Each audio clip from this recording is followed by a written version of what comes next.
And now in Mercer County, Lake Shawnee Amusement Park is one of many attractions throughout the Mountain State, famous for its history and paranormal investigations.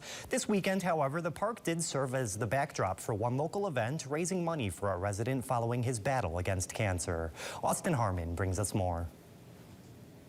Christine Fox says she wasn't too worried when she took her son, TJ Lowery, to the hospital last year.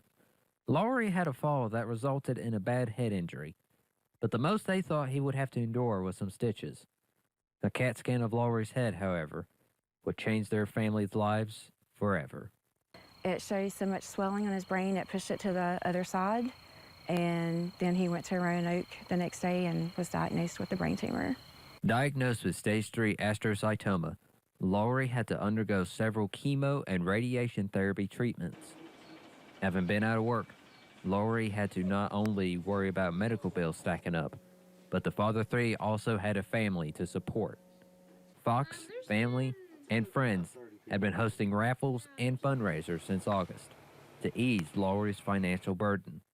Seeing that there was a need, a neighbor of Fox's daughter decided to step in and help.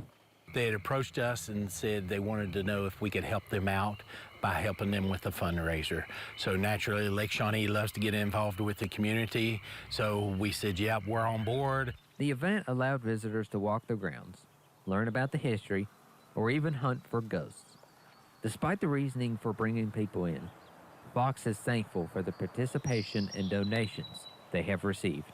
It's been overwhelming and just total surprise. Very appreciative.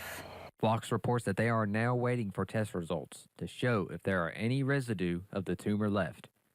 Lowery, we are told, is eager to do something aside from just sitting around and hopes to get back to work soon.